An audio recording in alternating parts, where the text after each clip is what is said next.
కాబట్టి మనం పాటలైతే పాడతాం ఏమని, పరలోకమైన అంతఃపురం చేరాలని నా తాపత్రయమని. ఆ తాపత్రయము నీకు దేనిలో ఉండాలంటే పరలోకంలో నేను చేరాలి, పరలోకంలో నేను చేరాలని నీకు ఒక తాపత్రయము, నువ్వు ఒక ఆశ కలిగి ఉండాలి. ఆ విషయం ప్రతిదినం కూడా నువ్వు జ్ఞాపకం ఉంచుకోవాలి. కనీసం ఆ దినమంతా గడిపిన తర్వాత రాత్రికాల సమయంలో మంచం మీద పడుకున్నప్పుడు అయినా సరే నువ్వు జ్ఞాపకం చేసుకోవాలి, అయ్యా ఈ దినము నేను ఎన్ని వ్యర్థమైన మాటలు మాట్లాడానయ్యా, ఎన్ని నీకు ఇష్టం లేని తలంపులు తలంచానయ్యా, నీకు ఇష్టం లేనటువంటి క్రియలు చేశాను ప్రభా అని చెప్పి ఒక్కసారి నీవు యోచన చేయాలి.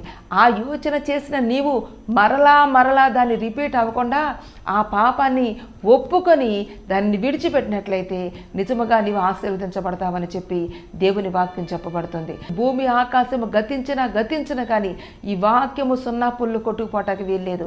కాబట్టి ఇటువంటి పరిశుద్ధ వాక్యము, పరిశుద్ధుడంటే దేవాది దేవుడు, వాక్యము దేవుడై ఉండేనని చెప్పి దేవుని వాక్యం చెప్పబడుతుంది. ఇటువంటి వాక్యము నీ వద్దకు వచ్చినప్పుడు నీవు నీ పూర్ణ హృదయంతో దానిని అంగీకరించాలి. అంగీకరించడం మాత్రమే కాదు, దాని ప్రకారము జీవించడానికి ప్రయత్నం చేయాలి. ఎలాగ ప్రయత్నం చేయాలంటే నీ యొక్క గురి, నీ నిరీక్షణ ఎటువైపు ఉండాలంటే పరలోకం వైపు ఉండాలి.